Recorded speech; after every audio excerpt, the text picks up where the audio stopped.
누가복음 8장. 예수께서 계획하신 대로 마을마다 다니시며 하나님 나라를 전하시고 메시지를 퍼뜨리셨다. 12제자가 그분과 함께했다. 일행 중에는 여러 악한 귀신의 괴롭힘과 질병에서 나은 여자들도 있었다. 7 귀신이 나간 막달라라 하는 마리아와 헤롯의 관리인 구사의 아내 요한나와 수산나가 있었고, 그 외에도 많은 여자들이 자신들의 재물을 넉넉히 들여서 일행을 섬겼다. 씨 뿌리는 농부 이야기. 그들이 이 마을 저 마을을 다니는데 많은 사람들이 합류해서 함께 다녔다. 예수께서 그들에게 이 이야기로 말씀하셨다. 농부가 밖에 나가서 씨를 뿌렸다. 덜어는 길 위에 떨어져 발에 밟히고 새들이 먹어버렸다. 다른 씨는 자갈밭에 떨어져 싹이 났으나 뿌리가 튼튼하지 못해 이내 시들어버렸다. 다른 씨는 잡초밭에 떨어져 씨와 함께 잡초가 자라 싹을 짓눌러 버렸다.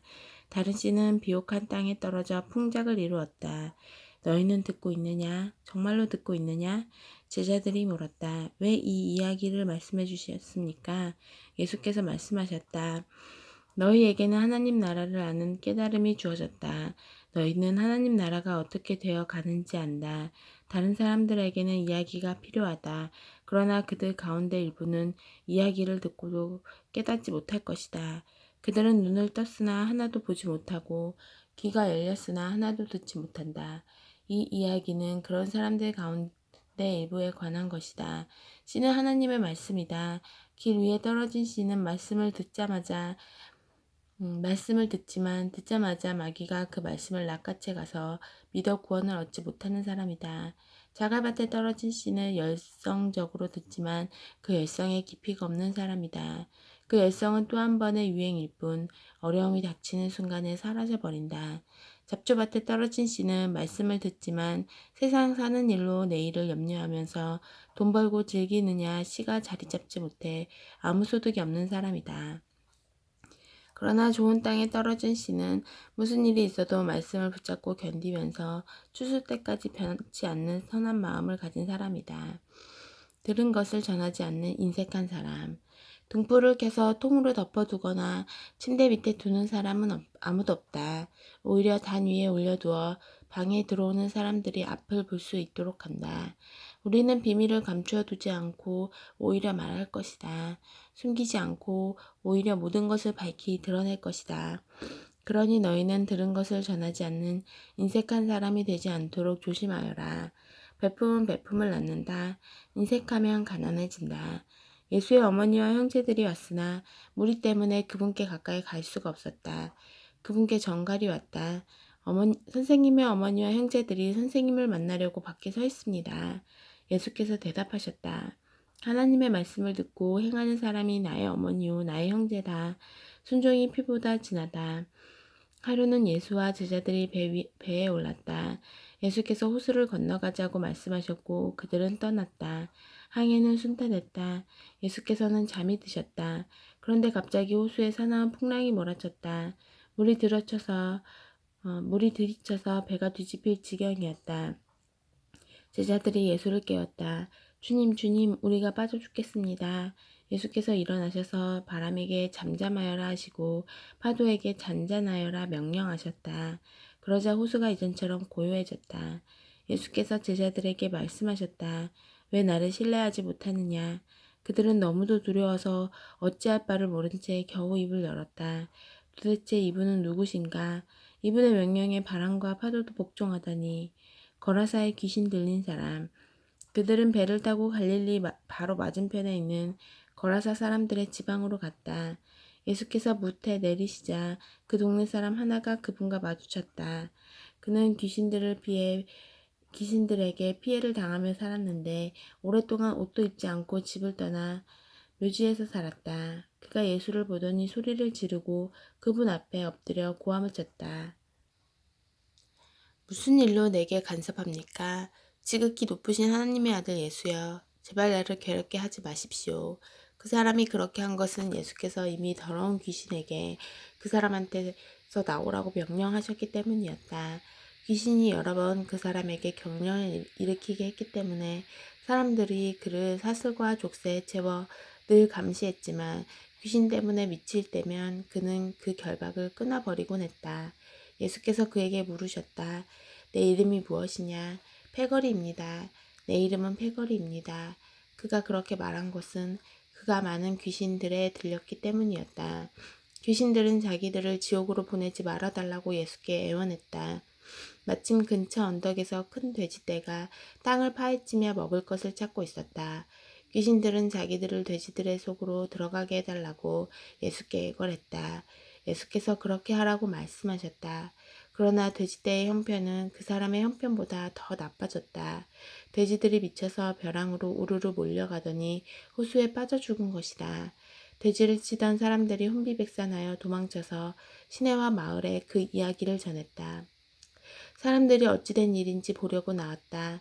그들이 예수께 다가와서 보니 귀신 들렸던 사내가 단정한 옷차림과 멀쩡한 정신으로 예수의 발 앞에 앉아 있었다. 거룩한 순간이었다. 잠시지만 그들에게 호기심보다 경외심이 앞섰다. 그때 그 일을 처음부터 목격한 사람들이 귀신 들린 사람이 어떻게 구원받았는지 이야기해 주었다. 그 후에 거라사 지방에서 온 많은 사람들이 예수께 그곳을 떠나달라고 요청했다. 그들은 너무 엄청나고 갑작스러운 변화가 두려웠기 때문이다. 예수께서는 다시 배를 타고 떠나셨다. 귀신한테 놓인 사람이 자기도 함께 가게 해달라고 간청했으나 예수께서는 그를 돌려보내며 말씀하셨다. 집으로 가서 하나님께서 내게 행하신 일을 전부 말하여라. 그는 돌아가서 예수께서 자기에게 행하신 모든 일을 온 동네에 전했다. 믿음의 모험. 예수께서 오시자 무리가 그분을 반겼다. 그들 모두가 거기서 예수를 기다리고 있었다. 그때 야이로라 하는 사람이 예수께 다가왔다. 회당장인 그는 예수의 발 앞에 엎드려 자기 집에 가주시기를 애원했다. 12살 그의 외동딸이 죽어가고 있었기 때문이다. 예수께서 밀고 당기는 무리를 해치며 그와 함께 가셨다. 그날 무리 가운데 12년 동안 혈루증으로 고생한 여자가 있었다. 그 여자는 가지고 있던 돈을 의사한테 전부 썼으나 그 누구도 그녀에게 도움이 되지 못했다. 여자는 뒤에서 슬그머니 다가가 예수의 옷자락을 만졌다. 그 순간에 출혈이 멈추었다. 예수께서 말씀하셨다. 누가 내게 손을 대었느냐? 아무도 나서지 않자 베드로가 말했다. 주님, 수많은 사람들이 우리를 에워싸고 있습니다. 손을 댄 사람이 수십 명은 될 것입니다. 예수께서는 그냥 지나치지 않으셨다. 내게 손을 댄 사람이 있다. 내게서 능력이 빠져나간 것을 내가 안다. 더 이상 숨길 수 없게 된 여자는 떨며 그분 앞에 무릎을 꿇었다. 여자는 자신이 왜 그분께 손을 댔으며 그 순간 어떻게 병이 나았는지 사람들이 다 보는 앞에서 털어놓았다. 예수께서 말씀하셨다. 딸아, 너는 나를 신뢰하는 믿음의 모험을 했고 이제 다 나아서 온전해졌다. 잘 살아라. 복되게 살아라. 예수께서 아직 말씀하시는 중에 회당장의 집에서 사람이 와서 회당장에게 말했다. 따님이 죽었습니다. 이제 선생님을 괴롭게 해드릴 일이 없습니다. 예수께서 그 말을 들으시고 말씀하셨다. 당황하지 마라. 나만 신뢰하여라. 그러면 다 잘 될 것이다.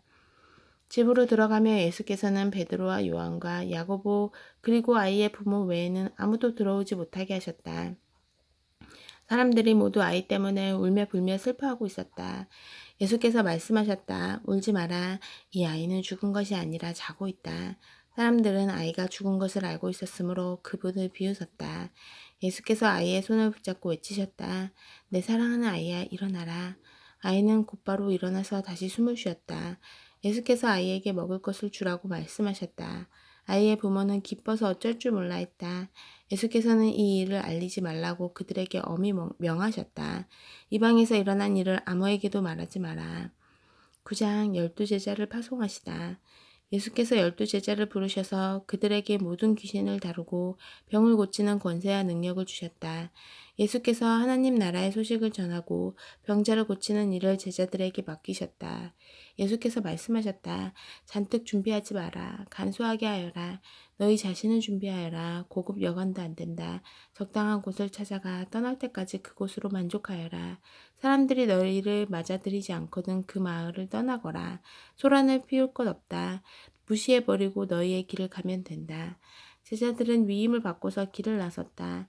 그들은 이 마을 저 마을로 다니면서 하나님의 최신 소식, 곧 메시지를 전했고 가는 곳마다 사람들을 고쳐주었다. 통치자 헤롯은 이런 일들이 진행된다는 이야기를 듣고서 어떻게 받아들여야 할지 몰랐다. 요한이 죽은 자들 가운데서 살아났다고 말하는 사람들도 있고 엘리야가 나타났다고 말하는 사람들도 있고 또 옛 예언자가 출현했다고 말하는 사람들도 있었다. 헤롯은 말했다. 하지만 요한은 내가 목을 베어 죽였다. 그런데 계속해서 내 귀에 이야기가 들려오는 이 사람은 누구냐? 궁금한 마음에 헤롯은 예수가 활동하는 모습을 볼 기회를 노렸다. 사도들이 돌아와서 자기들이 한 일을 보고했다. 예수께서는 그들만 따로 데리고 벳세다라 하는 마을 근처로 가셨다. 그러나 무리가 눈치를 채고 따라왔다. 예수께서는 그들을 너그럽게 맞아주셨고 하나님 나라에 대해 말씀해 주셨다. 또한 치유가 필요한 사람들을 고쳐주셨다. 너희가 먹을 것을 주어라. 날이 저물자 12제자가 말했다. 무리를 보내서 근처 농가나 마을에서 하룻밤 묵을 곳과 먹을 것을 구해야 하겠습니다. 여기는 인적 없는 외딴 곳입니다. 너희가 그들에게 먹을 것을 주어라. 예수께서 말씀하셨다. 제자들이 말했다.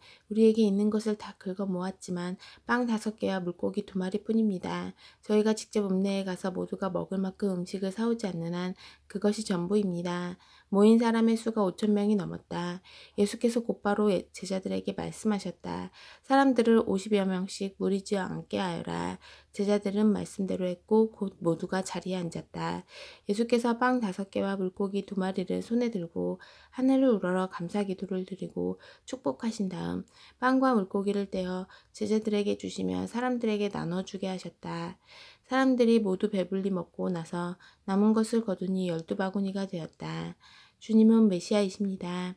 한 번은 예수께서 따로 떨어져 홀로 기도하시는데 제자들이 가까이에 있었다. 예수께서 물으셨다. 무리가 나에 대해 뭐라고 말하더냐? 나를 누구라고 하더냐? 제자들이 말했다. 세례자 요한이라고 합니다. 엘리야라고 하는 사람들도 있고 옛 예언자 가운데 한 사람이 돌아왔다고 하는 사람들도 있습니다. 그러자 예수께서 물으셨다. 그러면 너희는 나를 누구라고 말하겠느냐? 내가 누구냐? 베드로가 대답했다. 하나님의 메시아이십니다. 그러자 예수께서 그것을 비밀로 하라고 제자들에게 경계하셨다. 베드로가 한 말을 아무에게도 이야기하지 말라고 말씀하셨다. 예수께서 계속해서 말씀하셨다. 이제부터 인자는 처참한 고난을 받고 종교 지도자와 대제사장과 종교학자들에게 재판에서 유죄를 선고받아 죽임을 당하고 사흘째 되는 날에 다시 살아나야 한다. 이어서 예수께서 그들에게 예상되는 일을 말씀해 주셨다. 누구든지 나와 함께 가려면 내가 가는 길을 따라야 한다. 결정은 내가 한다. 너희가 하는 것이 아니다. 고난을 피해 달아나지 말고 오히려 고난을 끌어안아라. 나를 따라오너라. 그러면 내가 방법을 일러주겠다. 자기 스스로 세우려는 노력에는 아무 희망이 없다. 자기를 희생하는 것이야말로 너희 자신, 곧 너희의 참된 자아를 찾는 길이며 나의 길이다. 원하는 것을 다 얻고도 참된 자기 자신을 잃으면 무슨 유익이 있겠느냐. 너희 가운데 누구든지 나와 너희를 인도하는 내 방식을 부끄러워하면 인자도 모든 영광에 쌓여 아버지와 거룩한 천사들과 함께 올 때 그를 더 부끄럽게 여길 줄 알아라. 이것은 믿을 수 없는 훗날의 이야기가 아니다. 잘 알아두어라. 여기 서 있는 사람들 가운데 그런 일이 일어나는 것을 볼 사람들도 있다. 그들은 자기 눈으로 하나님 나라를 볼 것이다. 영광 가운데 계신 예수. 그 말씀을 하시고 8해쯤 지나서 예수께서 베드로와 요한과 야고보를 데리고 기도하러 산에 올라가셨다. 기도하는 중에 그분의 얼굴 모습이 변하고 그분의 옷이 눈부시게 하얘졌다. 동시에 2사람이 거기서 예수와 이야기하고 있었다. 알고 보니 그들은 모세와 엘리야였다. 그들의 모습이 몹시 영광스러웠다. 그들은 예수께서 예루살렘에서 이루신 일, 곧 그분의 떠나심에 대해 이야기를 나누었다. 한편 베드로와 그 일행은 잠에 취해 있었다. 그들이 깨어 눈을 비비며 보니 예수께서 영광 가운데 계시고 그 곁에 2사람이 서 있는 것이 보였다. 모세와 엘리야가 떠난 뒤에 베드로가 예수께 말했다. 주님, 지금은 중대한 순간입니다. 기념비 셋을 세우는 것이 어떻겠습니까? 하나는 주님을 위해, 하나는 모세를 위해, 하나는 엘리야를 위해서 말입니다. 이것은 베드로가 무심코 내뱉은 말이었다. 베드로가 이렇게 말을 하고 있는데 빛처럼 환한 구름이 그들을 덮었다. 구름 속에 묻히자 그들은 하나님을 깊이 느끼게 되었다. 그때 구름 속에서 한 음성이 들려왔다. 이는 내 아들, 내가 택한 자다. 그의 말을 들어라. 그 음성이 사라지자 그곳에 예수만 홀로 계셨다. 그들은 한동안 할 말을 잊은 채로 있었다. 그들은 자기들이 본 것을 그때는 아무에게도 말하지 않았다. 이튿날 그들이 산에서 내려오니 큰 무리가 그들을 맞이했다. 무리 가운데 한 사람이 외쳤다. 부탁입니다, 선생님. 제 아들을 좀 봐주십시오. 하나뿐인 제 자식입니다. 귀신들이 아이를 사로잡을 때마다 아이는 갑자기 비명을 지르고 경련을 일으키며 입에 거품을 뭅니다. 귀신은 아이를 때려서 검푸른 멍이 들게 해놓고서야 떠납니다. 제가 아이를 구해달라고 선생님의 제자들에게 부탁했으나 그들은 하지 못했습니다. 예수께서 말씀하셨다. 하나님도 모르고 삶의 중심도 없는 세대여, 내가 같은 말을 몇 번이나 해야 하느냐, 얼마나 더 참아야 하느냐, 내 아들을 이리 데려오너라. 아이가 나아오자 귀신은 아이를 바닥에 내동댕이 치고 경련을 일으키게 했다. 예수께서 더러운 귀신에게 나가라고 명하시고 아이를 고쳐서 그 아버지에게 돌려주셨다. 사람들이 모두 고개를 끄덕이며 하나님의 위대하심과 그분의 크신 위엄에 놀라워했다. 내 본분은 삶이지 죽음이 아니다. 사람들이 둘러서서 그분이 하시는 모든 일을 보고 감탄하고 있는데 예수께서 제자들에게 말씀하셨다. 이제 내가 하는 말 하나하나를 마음에 두고 곰곰이 되새겨 보아라. 인자는 사람들의 손에 넘어갈 것이다. 제자들은 예수께서 하시는 말씀을 알아듣지 못했다.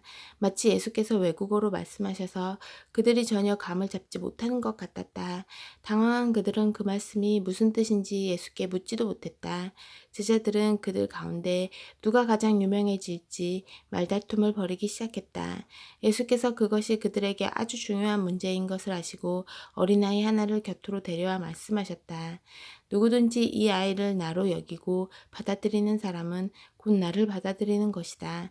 또한 누구든지 나를 받아들이는 사람은 나를 보내신 분을 받아들이는 것이다. 이와 같이 내세울 때가 아니라 받아들일 때 큰 사람이 된다. 중요한 것은 눈에 보이는 크기가 아니라 너희의 영이다. 요한이 당당히 말했다. 주님, 어떤 사람이 주님의 이름으로 귀신을 쫓아내는 것을 보고 우리가 막았습니다. 그가 우리에게 속한 사람이 아니어서 그렇게 했습니다. 예수께서 말씀하셨다. 그를 막지 마라. 그가 적이 아니라면 곧 우리 편이다. 승천하실 때가 가까워오자 예수께서 마음을 단단히 먹고 용기를 내어 예루살렘을 향해 길을 떠나셨다. 예수께서 심부름꾼들을 앞서 보내셨다. 그들은 그분을 맞을 곳을 준비하려고 사마리아의 어느 마을로 갔다. 그러나 그분의 행선지가 예루살렘이라는 것을 안 사마리아 사람들은 그분을 맞아들이지 않았다. 제자인 야고보와 요한이 그 이야기를 듣고 말했다. 주님, 우리가 하늘에서 번갯불이 내려오게 해서 저들을 태워버릴까요? 예수께서 그들을 꾸짖으셨다. 옳지 않다. 그들은 다른 마을로 발걸음을 옮겼다. 길을 가고 있는데 어떤 사람이 자기도 함께 가도 되는지 물었다. 그는 어디든지 주님과 함께 가겠습니다 하고 말했다. 예수께서 잘라 말씀하셨다. 고생할 각오가 되어 있느냐? 너도 알다시피 우리가 묵는 곳은 인류 호텔이 아니다. 예수께서 또 다른 사람에게 말씀하셨다. 나를 따라오너라. 그가 말했다. 그렇게 하겠습니다. 하지만 며칠 말미를 주십시오. 아버지 장례를 준비해야 합니다. 예수께서 거절하셨다. 중요한 일이 먼저다. 내 본분은 삶이지 죽음이 아니다. 삶은 긴박하다. 하나님 나라를 알려라. 그때 또 다른 사람이 말했다. 주님, 저는 주님을 따라갈 준비가 되었습니다. 하지만 먼저 집에 정리할 일이 있으니 허락해 주십시오. 예수께서 말씀하셨다. 머뭇거리지 마라. 뒤돌아보지도 마라. 하나님 나라를 내일로 미룰 수는 없다. 오늘 기회를 잡아라. 10장. 이리떼 가운데 있는 어린 양. 그 후에 주님께서 이른 명을 뽑으시고 앞으로 그분이 가시려는 모든 성읍과 지역으로 그들을 둘씩 짝지어 보내셨다. 예수께서 그들에게 당부하셨다. 추수할 것이 이토록 많은데 추수할 일손은 얼마나 적은가. 그러니 추수할 일손을 보내달라고 추수의 하나님께 무릎 꿇고 기도하여라. 가거라. 그러나 조심하여라. 이것은 위험한 일이다. 너희는 이리떼 가운데 있는 어린 양들 같다. 짐을 가볍게 하고 다녀라. 빛과 칫솔이면 된다. 그 이상은 필요 없다. 길에서 만나는 모든 사람들과 노닥거리거나 잡담하지 마라. 어느 집에 들어가든지 그 가족에게 평화를 빕니다 하고 인사하여라. 그들이 너희의 인사를 받아들이면 그곳에 머물러도 좋다. 그러나 받아들이지 않거든 인사를 거두고 나오너라. 억지로 하지 마라. 한 집에 머물면서 거기에서 주는 음식을 먹어라. 일꾼이 든든한 새끼 식사를 하는 것이 마땅하다. 동네에서 음식 솜씨가 좋은 사람을 찾아서 이 집 저 집 옮겨 다니지 마라. 어느 성읍에 들어갔는데 너희를 받아들이거든 그들이 차려주는 것을 먹고 병든 사람은 누구나 고쳐주며 하나님 나라가 바로 너희 문 앞에 있다고 말하여라. 어느 성읍에 들어갔는데 너희를 받아들이지 않거든 거리로 나가서 이렇게 말하여라. 우리가 너한테서 얻은 것이라고는 우리 발의 먼지뿐이다. 이제 그것마저 돌려주겠다. 너희는 하나님 나라가 바로 너희 문 앞에 있었다는 것을 알고 있느냐? 심판의 날에 차라리 소돔이 너희를 거부한 성읍보다 나을 것이다. 고라시나 화가 있을 것이다. 벳세다야 화가 있을 것이다. 너희에게 주어진 기회의 절반만 드로와 시돈에게 주었어도 그들은 오래전에 무릎 꿇고 회개하며 자비를 구했을 것이다. 심판의 날에 드로와 시돈이 너희보다 견디기 쉬울 것이다. 가버나움아 내가 하늘까지 높아질 것 같으냐? 다시 생각하여라. 너는 지옥으로 굴러 떨어질 것이다. 너희 말을 듣는 사람은 곧 내 말을 듣는 것이다. 너희를 거부하는 사람은 곧 나를 거부하는 것이다. 그리고 나를 거부하는 것은 나를 보내신 하나님을 거부하는 일이나 마찬가지다. 이르면이 의기양양해서 돌아왔다. 주님, 귀신들조차 주님의 명령대로 따랐습니다. 예수께서 말씀하셨다. 나도 안다. 사탄이 하늘에서 번개불처럼 떨어지는 것을 내가 보았다. 내가 너희에게 무엇을 주었는지 알겠느냐? 너희는 뱀과 정갈을 밟고 걸어도 무사히 지날 것이며 원수의 공격에도 보호받을 것이다. 아무도 너희를 건드릴 자가 없을 것이다. 그러나 위대한 승리는 악을 다스리는 너희의 권세에 있지 않고 너희를 다스리시는 하나님의 권세와 너희와 함께 하시는 그분의 임재에 있다. 너희가 하나님을 위해 하는 일이 아니라 하나님께서 너희를 위해 하시는 일, 바로 그것이 너희가 기뻐해야 할 제목이다. 그때 예수께서 성령으로 한없이 기뻐하셨다. 하늘과 땅의 주인이신 아버지, 이것을 다 아는 채 하는 사람들에게 숨기시고 천진난만한 초보자들에게 보여주시니 감사합니다. 그렇습니다, 아버지. 아버지께서는 이렇게 하기를 기뻐하셨습니다. 나는 아버지에게서 이 모든 것을 받았습니다. 오직 아버지만이 아들이 누구인지 아시며 오직 아들만이 아버지가 누구인지 압니다. 아들은 자기가 원하는 사람 누구에게나 아버지를 소개할 수 있습니다. 그러고 나서 예수께서 제자들에게 따로 은밀히 말씀하셨다. 너희가 지금 보고 있는 것을 보는 눈은 복이 있다. 많은 예언자와 왕들이 너희가 지금 보는 것을 보고 너희가 지금 듣는 것을 들을 수만 있었다면 자신의 오른팔이라도 내놓았을 것이다. 하지만 그들은 희미하게라도 보지 못했고 속삭이는 소리조차 듣지 못했다. 강도를 만난 사람의 이유, 그때 어떤 종교학자가 일어나 예수를 시험하는 질문을 던졌다. 선생님, 제가 무엇을 해야 영원한 생명을 얻겠습니까? 예수께서 대답하셨다. 하나님의 율법에 어떻게 기록되어 있느냐? 너는 그것을 어떻게 해석하느냐? 그가 말했다.